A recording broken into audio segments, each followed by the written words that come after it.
I was able to see the sort of traffic people were sending over their satellite internet connections. So stuff like text messages from people who are using in-flight Wi-Fi services, or things like passengers on cruise ships when they were making like payments at point-of-sale systems. Also a lot of like passport numbers, really concerning data to be getting in clear text. From Bloomberg News and iHeartRadio, it's The Big Take. I'm Wes Kosova. Today, the latest target for hackers, satellites.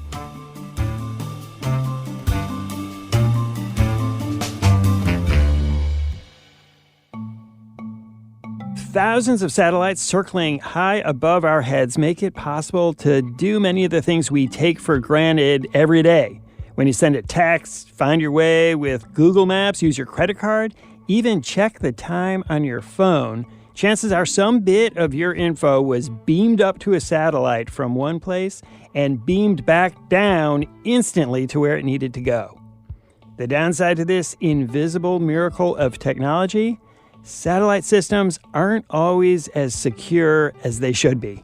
And this means they can be easy targets for hackers looking to steal information for profit, or governments looking to steal secrets or cripple the communication systems of their rivals. What's so extraordinary is it seems that the Russians, if it were them, were prepared to take extraordinary risks because they were aiming for the Ukrainian military.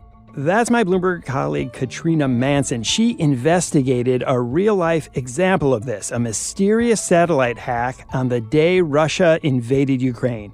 And she joins me now to tell us what she found.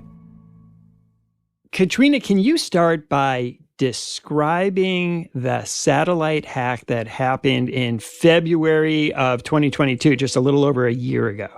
As Vladimir Putin was saying, he was launching a special military operation on Ukraine. Ukrainian military communication connections that rely on modems that link up to a satellite were going dead. And it turned out that satellite communications were going dead across Europe. These are all broadband internet connections that rely on one single satellite, and it provides satellite connections to more than 100,000 users across Europe. But specifically, the thing that mattered so much, to the Ukrainian military. So imagine military are often in frontline positions in remote locations where they can't get internet the usual way you would, through a static connection. This allows you to dial up, essentially to connect to a satellite more than 20,000 miles up in space, and that's how you get your internet connection. And that's what went dead across Ukraine and Europe.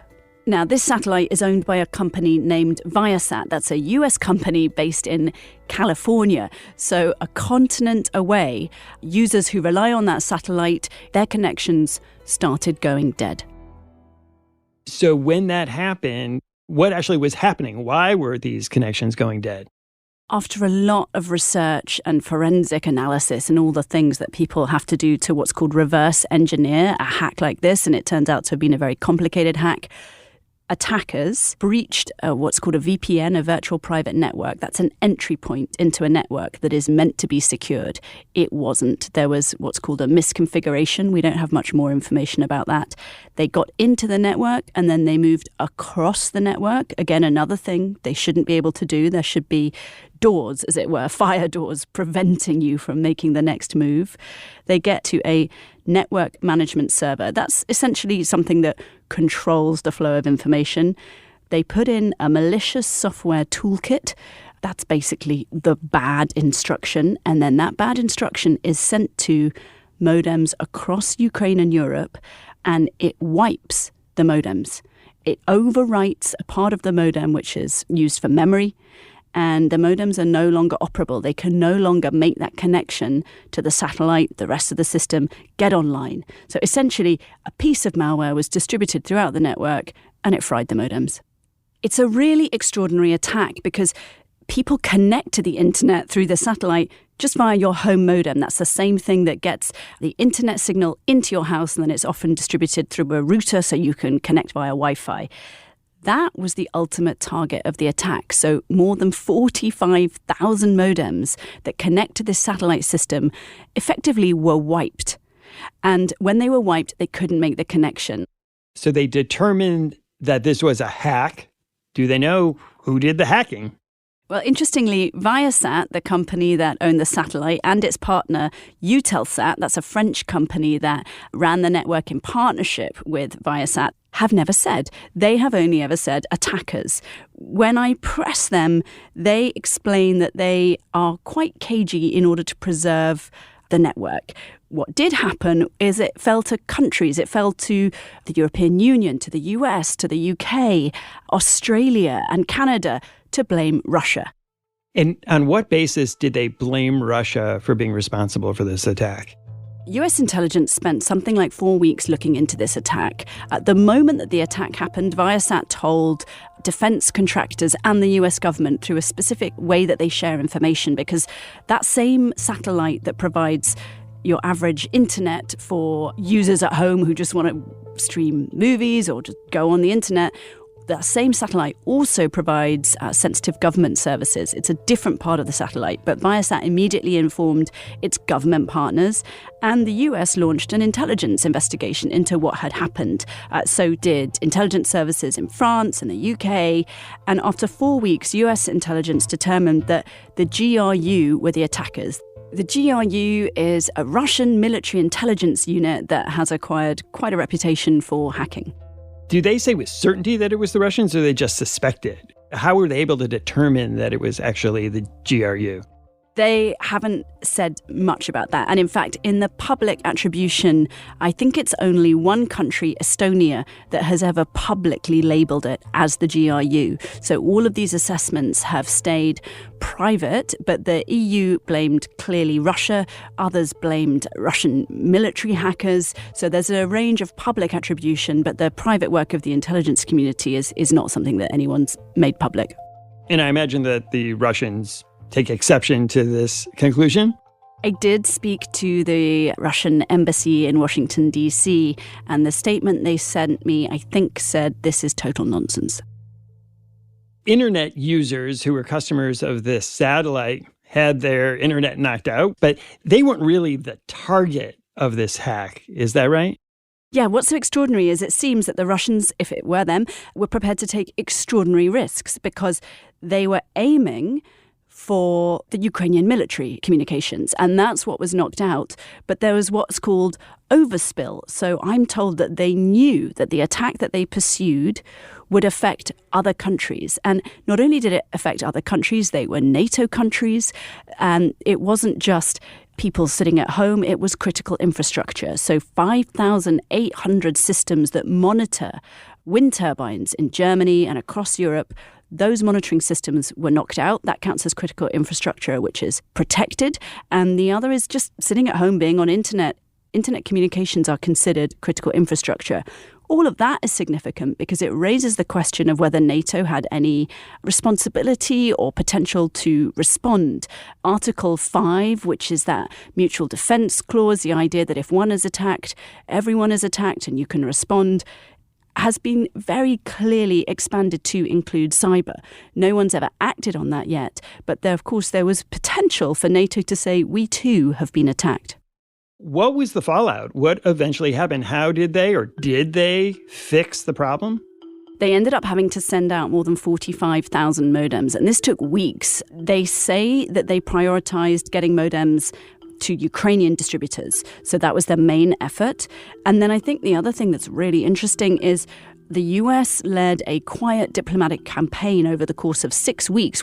Once they'd got that internal decision or assessment that it was the GRU, the Russians, military hackers who were responsible for this, they tried to convince the European Union that this was the case as well.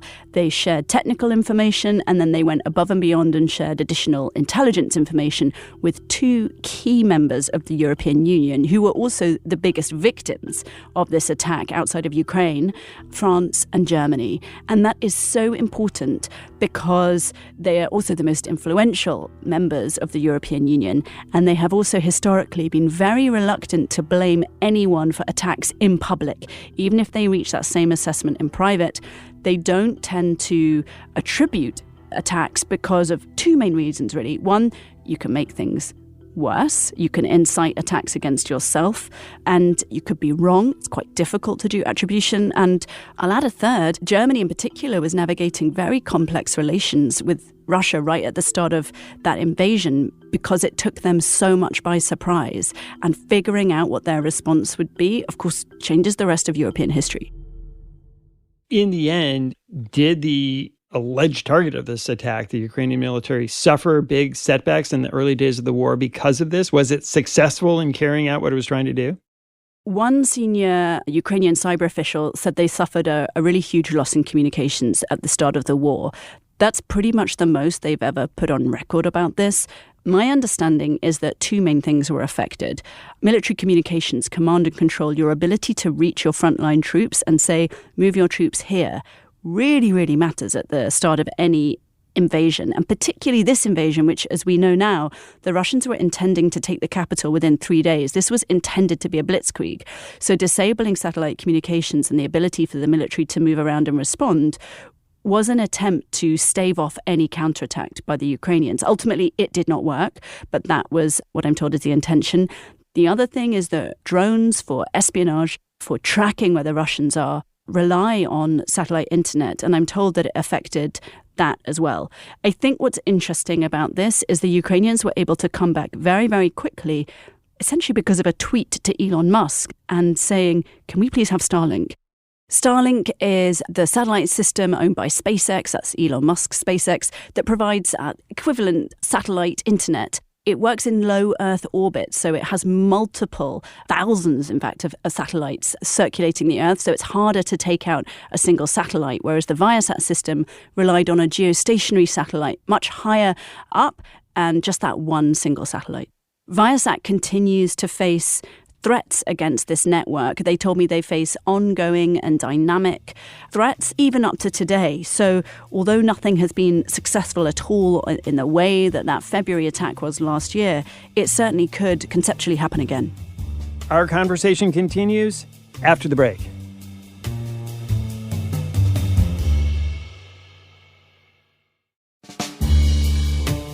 Katrina, what are governments and companies doing to try to harden their systems to thwart future attacks? I think the answer there is not enough. That's certainly what the researchers I speak to are saying. But there is a push to develop standards. These are minimum cybersecurity standards that affect all parts of code in the satellite, encrypting data in that link, raising standards across the board. But this is a process that is really just beginning. Today, something like 5,000 active satellites are in orbit around the Earth. That's already a huge amount to try and protect, given you also have all the associated systems that make them work. This is growing so fast that I think that's why it's been such a wake-up call to the industry. By 2030, some high-end estimates suggest that there could be 100,000 active satellites in orbit. So from 5,000 today to 100,000 in the space of 7 years. This problem is so set to rise, and there are so many different ways to attack satellites. Way back at the beginning of the space age, no one even conceived anyone would be hitting. And it turns out that I've spoken to hackers, individual hackers, security researchers who've shown that each of these is vulnerable. What are some of the things that all these satellites are doing? Well, there's internet, that's one. There's satellite TV. There's Earth observation, earthquake monitoring, spying. The US has its own spy satellites. But it was explained to me that every single element of the US economy that matters, whether it's chemical, industrial processes, looking for oil, even atomic clocks. So the way we get our time, the way cash machines function, the way you get gas at the pump, everything now depends on satellites. What are the things that you're paying especially close attention to, given everything that you're describing here? I think I'm really interested in any time China puts up a system that could potentially be independent of the US. Anytime China has a relationship with a US satellite company, all of those things are areas that I think you'll see the US government look at more and more, and really a push from the US government to see how far they're going to squeeze industry to actually do anything about this. A White House official told me that companies need to radically improve the security of satellite ground systems, and that they even go to companies on occasion and tell them, hey, we've discovered a vulnerability, you need to patch this. And they don't want to say it in public because that would raise awareness of a vulnerability that could be exploited by attackers. They tell companies in private, and they say sometimes companies do not take that advice and do not patch. And I think companies would have just as many criticisms back if they were speaking freely of the US government too. And so that relationship between government and commercial satellite players has got to get, if it's to be solved, a lot closer. They haven't quite got the level of trust that I think everyone would want. And there's a problem with classified briefings. A lot of this information is classified, and yet a lot of the hacks are happening on a commercial sector. So really breaching that gap needs a lot more work. Katrina Manson, thanks so much for talking with me today. Thank you for having me. Let's hear now from someone who knows how easy it can be to hack a satellite because he's done it himself. James Pavur tapped into commercial satellites as part of his PhD program at Oxford University. He now works on satellite security for the Pentagon. James, let me just start by asking you first, how did you become a hacker? I've been doing computer security stuff basically since I was a child. So when I was in middle school, I was playing around with shutting down people's computers while they're sitting next to me in the lab, that kind of little Windows hacking type thing. And I've just always been really interested in seeing how things work under the hood. And as a hacker, exploiting things is all about understanding technology behind the scenes. And so that's really been super interesting for me. It's just always been figure out how something works and then figure out how you can break it.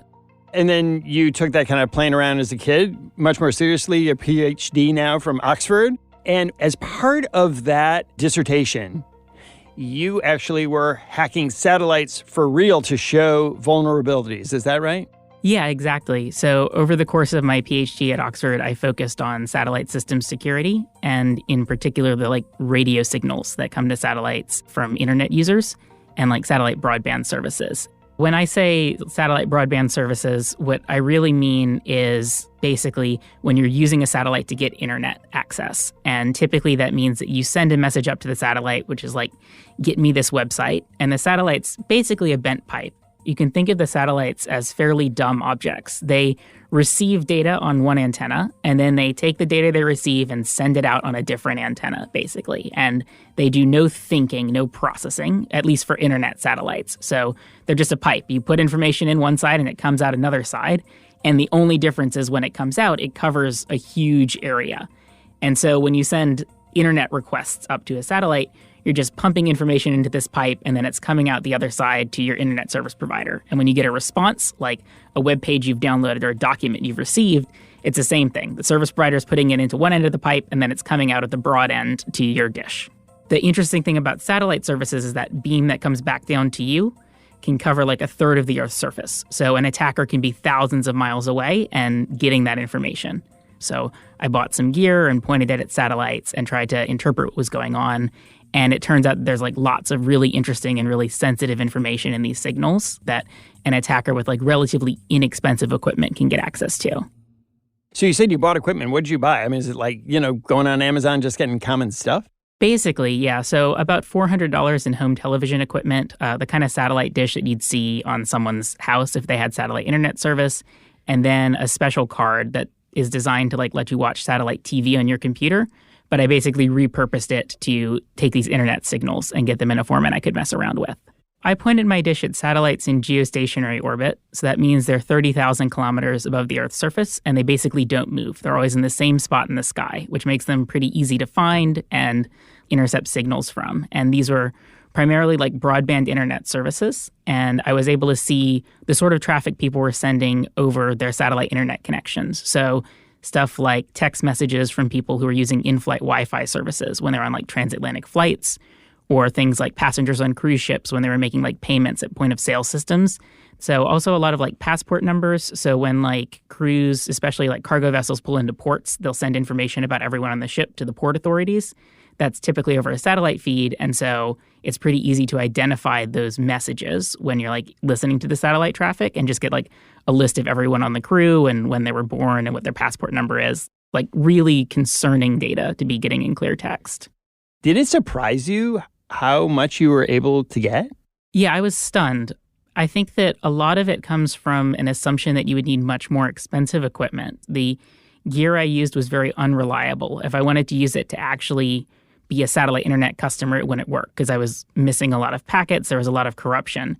But what I was able to do is basically reconstruct enough of the transactions, like enough of the data, that I could start to get interesting information. Because a hacker doesn't need 100% reliability to succeed. So the change in the model was this idea that you could get away with a lot less if you're just trying to be disruptive. So here you are hacking these satellite signals, and you're doing it for academic purposes to show how vulnerable they are. But if you were doing it for nefarious reasons to try and steal this information, you would have had a lot of stuff that could have caused people a lot of trouble. Definitely. The data that was in there, I'm glad that as a security researcher, I was able to kind of get to it first and share it with the satellite internet service providers and kind of raise awareness about this vulnerability so that they could work towards fixing it. Because I think adversaries, when they get access to data like this, could cause a lot of harm. So when you went to companies like that, what did they say? Were they alarmed? Did they immediately patch it? It was a mix of reactions. There are some companies that were fantastic. They were immediately like, thank you for sharing this information. We'll get right on fixing it. And I think they did end up making improvements to their security. They ended up checking what kind of data they were sending.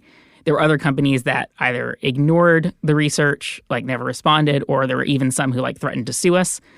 So whole gamut of different things. But I think that's just the nature of like offensive security research and vulnerability research, is that you kind of play a game where people may get very defensive or very hostile to your findings, but it's still important to get it out there so that people can kind of, if they want to choose to fix things, at least they know what they should be fixing.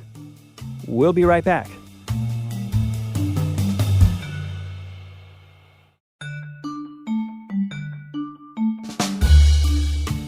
Now that you've completed your research, you have your PhD, you've gone to work with the Pentagon. What exactly are you doing for them?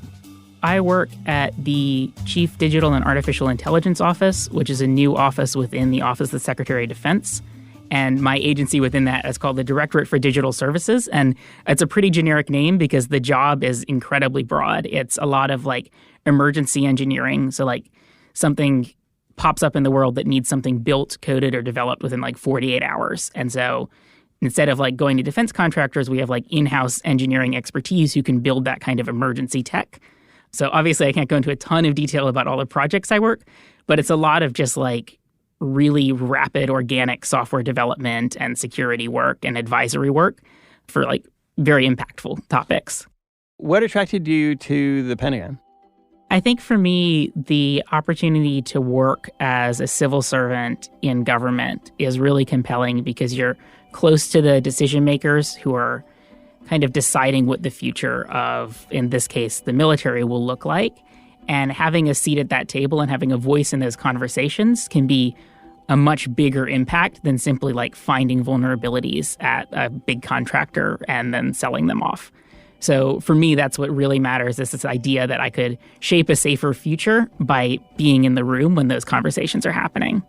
So walk us through how satellites actually work. What are the different components and where are the places that are vulnerable to hacking?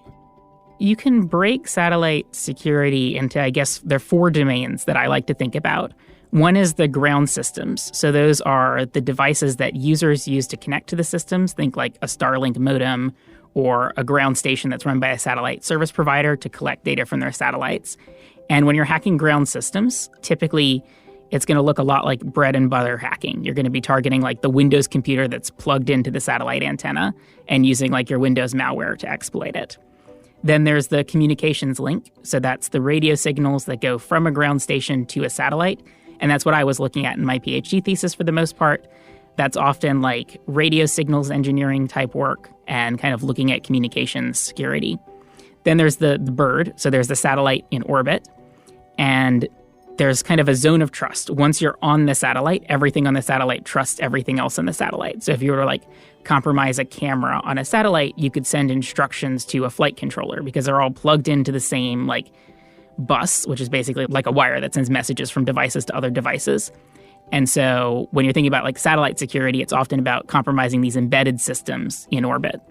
And then the last topic area is kind of this broader policy domain in terms of how people interact with and regulate satellites. I did some research in my PhD on space situational awareness data, for example, which is how countries tell each other what space debris is out there so that we don't crash into the debris and cause damage to the space environment.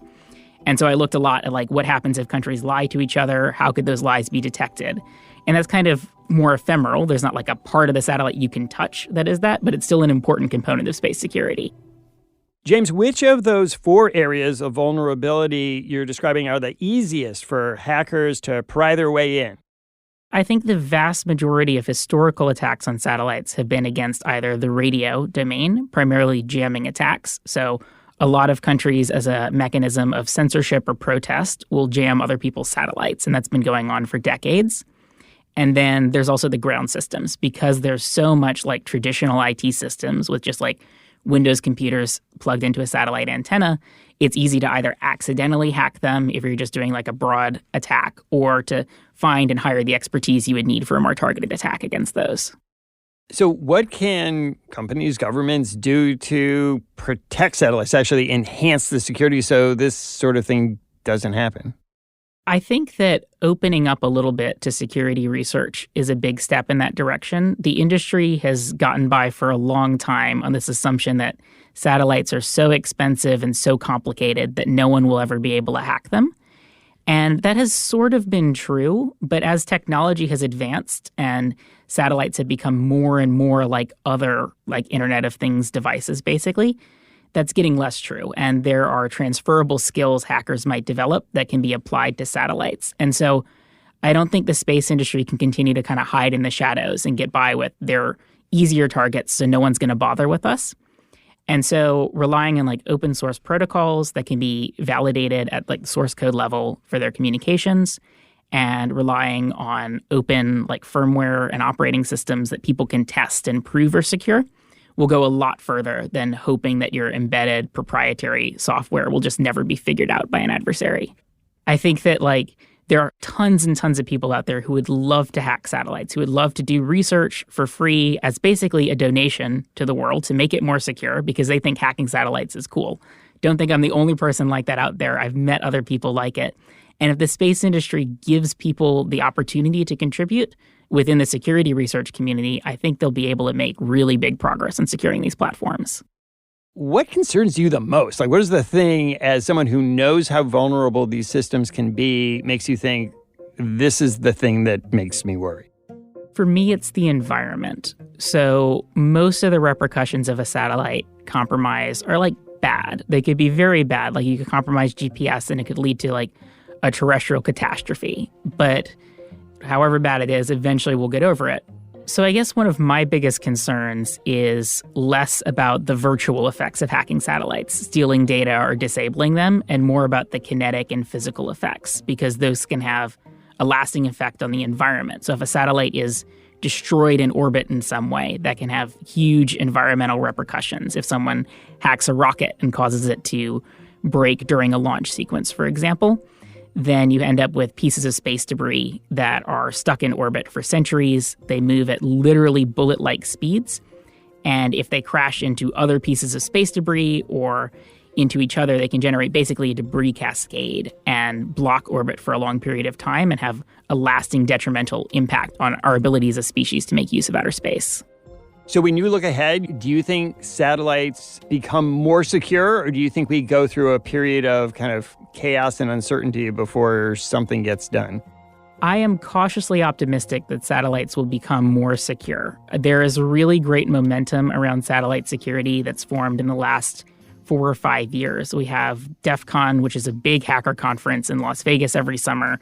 And they have a dedicated track within what they call the Aerospace Village to just talk about space security. We have industry advisory groups. There's the Space Information Sharing and Advisory Council, which is formed between different space industry people to talk about cyber threats. And we just have a lot of momentum building around space security. And my hope is that momentum is coming at the right time, because the decisions we make in the next 3 or 4 years, I think will have a big impact on what space looks like for the next decade or so.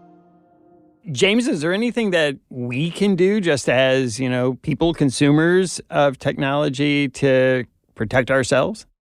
Definitely. So when you're trying to protect your satellite internet signals, or really any traffic you send over the internet, I think it's important to recognize that once that message you're sending leaves your house, you have basically no control over who gets to touch it as it gets handed off. Think like you send a letter in the mail. You don't know who the postal workers grabbing your letter at each stage will be. Same thing with internet traffic. And so using end-to-end encrypted protocols, whether that's using an encrypted chat application or using websites that use TLS. TLS is Transport Layer Security. It's a protocol that's used to encrypt general internet traffic that you would have when you visit a website. You'll see a little lock icon in your browser when you're connected to a TLS website. And it's proven with math to be very secure against adversaries who are trying to read the content you're sending. That's a really great way to stop people like me, because even if I got your packets off of a satellite because it happened to get sent that way, I wouldn't be able to read the contents of them. I could see the outside of the envelope, but if I opened it up, it would just be garbage nonsense. And so whenever you can, using an encrypted communications protocol defends you against just a whole mix of attacks, whether it's satellite attacks or any other kind of eavesdropping threat. James Pavor, thanks for speaking with me. No problem. Great meeting you.